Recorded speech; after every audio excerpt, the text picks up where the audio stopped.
Hello again, thanks for staying with us here on Joy News Prime. Now, an NPP chairman hopeful, Professor Christopher Ameyaw Akumfi, has downplayed the effect of the IMF support program on the fortunes of the NPP in the 2024 elections. Describing their comments about the NDC's application for bailout during the Mahama administration as politics, the former minister and MP said he is hopeful the government will turn the economy around before the elections. In an exclusive interview with Joy News, Professor Akumfi said unity is more crucial for breaking the eight, making him the best man for the job. How's it been so far? Very good. I spent 4 days in the northern sector. I tried to reach them in their various constituencies. I returned to Accra last night to come and meet your appointment. Very well. We are grateful. What has been the feedback from the delegates so Positive. I think my message resounds very well with them. And I hope that next week, Saturday, they will show their love. But I'm always mindful of Sir John's wise saying, fear delegates. Fear delegates. And so you are cautiously optimistic. Oh, cautiously, yes. But what is your message to the delegates? My message, my message is in two parts.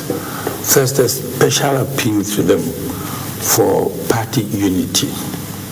That we need to stay together after the competitions, after the flag bearership race, noting that our enemy is the major opposition party, which is NDC.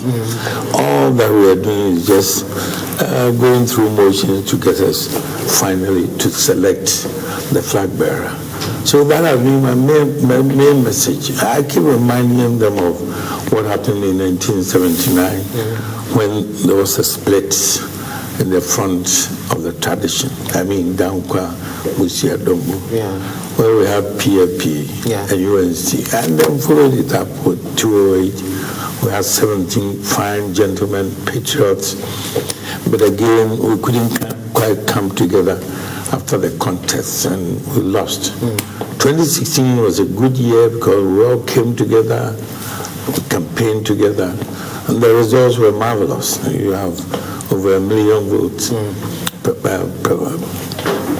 for the presidential difference, and 169 seats in parliament. We moved forward 4 years later to 2020, and hell almost broke loose. It was a time where there was a tie in parliament. Our president came up with just about 500,000, about 1 million short of the previous terms. So that has been our emphasis. And we can trace lack of unity all the way even to the polling station level, clearly at the constituency level. So that has been my main... So you think that the party is not united at this point? Well, from the signs that we are picking up, especially with this idea of factionalism, one shouldn't be surprised if we get to a level where disunity may become very clear. And that's what I am preempting and advising. And you think that will be your bane going into 2024? Certainly. An army that is not united and disciplined cannot win wars. And everybody in the party appreciates that.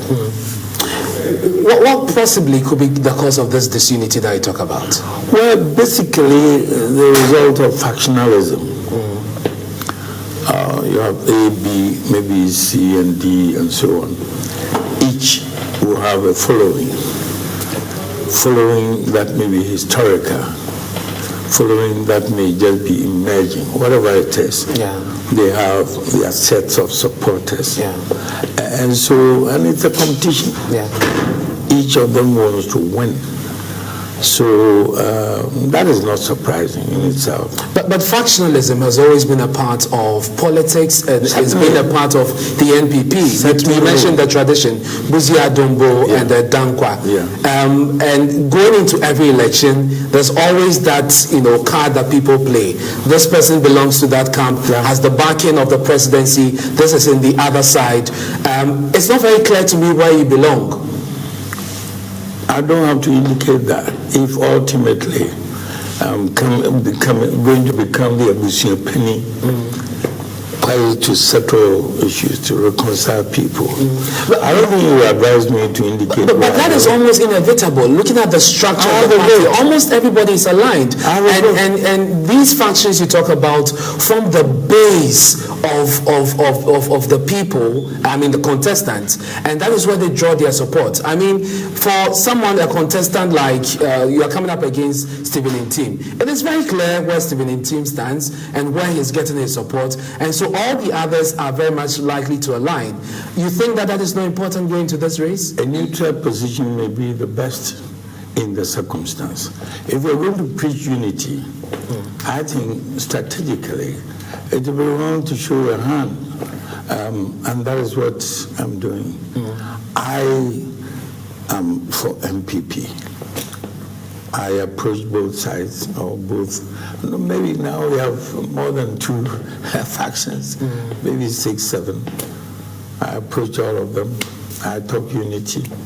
But I have a vote. That's all you should know. But you think the strategy will work for you? I am hoping so, because many people are scared by the thought of factionalism eating into unity, disunity emerging after the contest. And the party. But you're coming up against about 7 others. The former Attorney General one has dropped out of the contest. Yeah. Which of these 7 would you say is giving you a run for your money? Myself. You're not competing. You're not the only candidate in this election. It's not a yes or no vote for you. Yeah, I'm competing with others. I know they are also working very hard. One of them has been there 4 times, but I believe that is not the. I'm talking about Stephen Ntim. Is he giving you contest? No, I'm not mentioning that. But as a teacher, I want to sound this warning that it isn't the number of times a candidate writes an exam that assures his success. It's how well you have prepared yourself, how well you think you can manage the exam, how hard you study. That may earn you success. But Prof, you are well advanced in age. You are 77, I believe. You've served the nation so well. You've been minister, you've been MP, you've served, currently you are the board of the PPA, the board chairman of the PPA. You've served in the party in various capacities. Wouldn't you say it is time to sit back and shepherd the party from behind with a wealth of experience you have on your sleeves? Why should you be at the front line at this time? I spent 4 days in the north, 5 regions. I visited every region. In fact, in some of the regions, I visited every single constituency. There's wisdom in age. But let me give you a background as to why the spirit moved me to enter the contest. Tell us. I've been with this tradition late 60s, in those days, early 70s, when I became very active in the anti-Unigov movement with about 4 colleagues of mine on the campus of UCC. And from that time, I've been very close to the tradition. I indicated to you that in 79, I ran as an aspirant. I was beaten by a single vote by my competitor. I nonetheless accompanied the successful candidate, and we won that seat. From that time, in 1992, I actually stood as a candidate for NPP. Lost, of course, not lost, because after the presidential, we sort of gave up. 2004, I stood and lost. 2008, I stood and won. 2012, I stood and lost. So I've been with the tradition with NPP for quite some time. But let me tell you what moved me. Yes, at this point, maybe the expectation is that one retires into some corner after my life as an academic. But 2021, President Kufuor invited me to join his government. I've been very close to NPP since then. You mean 2001? 2001. Now, As I said, well, people's expectation will return to some corner. No, I'm not going to do that, because with the energy left, I think I always look back on the good old days of NPP, where people were committed, where people sacrificed, and so on. And what is happening now, where the grumbling is so loud, people are not too happy with a number of things happening. So comparing the two phases, I think, and with the experience that I have, and judging by what NPP has made me since my academic days, I think I have to give something back to the party. And what I can bring back to the party is to join the rest of the leadership in addressing a number of these issues, a number of concerns. Very well. And you talk about a number of concerns, and there are so many concerns at this point now. The timing for this particular election is very crucial, and you would know that timing is everything in politics. Yeah. At this time, the party is seeking to break the 8, which is not conventional, but what we've seen from the Fourth Republic. It's not going to be easy. You have a party that is, a government that is going into an IMF program, with all the backlash you gave to who is going to be your major opponent, John Mahama of the NDC. Do you not see the potential, if given the nod as chairman of the party, as being the one who would lead the NPP into opposition? That will not be a good record for you. Inshallah, that's not going to happen. Talk about IMF. John Mahama has been there. Where is he going there? That's no news. But what is news is that as of today, over 100 countries have they've run to IMF. Not that IMF by itself is going to give lots of money, but then we agree on what is it that we need to do to the economy. And if I were the opposition, I would gladly accept that move, looking at the nation as a whole.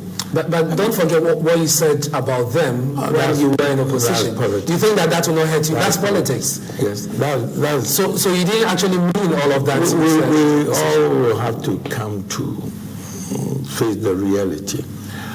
Had it not been for COVID and the war and so on, Ghana was moving smoothly towards a level where a number of these indices will be very, very positive.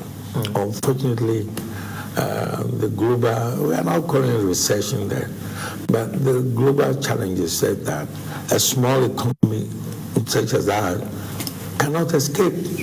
Some have said that the hesitancy, initial hesitancy of government in going to the IMF, because you predict the timing is not so good and may affect the fortunes of the party come 2024.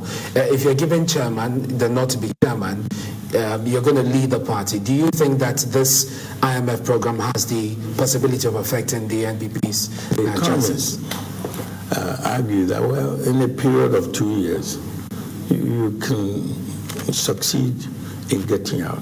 It depends on a number of factors, but we are hoping that we may be able to achieve something reasonable within 2 years. But for the party itself, 2 years may be long enough for us to look inside the party, to see what is it that we can improve upon. All these grumblings by the youth could be addressed within that period. Remember, it isn't 100% success that one is looking for, but signals that the leadership means well and taking some steps to bring some improvement in their lives. Even within that is what maybe the management of our resources and corruption and the perception of it is also one major factor when it comes to elections. You are the board chairman for the PPA. There have been a number of procurement challenges, issues that have come up in the media. For the recent one, the MP for North Tongue, Kujeto Ablakwa, applied to the PPA for information on the National Cathedral, and the PPA says they have no such information. You sit there. Are you worried about some of these procurement issues that come up? I'm not worried, because myself and my team are working with the rules. We have the Act, I'm not a procurement specialist, but at least I understand the English in the Act. And I advise all of them that if we work with the rules, we will run into difficulties. But is it surprising that for a national project like the National Cathedral, the PPA has no information on that, or at least, by what we know now, it didn't go through the processes of the PPA, it didn't go through the institution? Is that surprising? Failure of an entity to go through the procurement process leaves that entity with a risk of some sort of auditing measures and sanctions.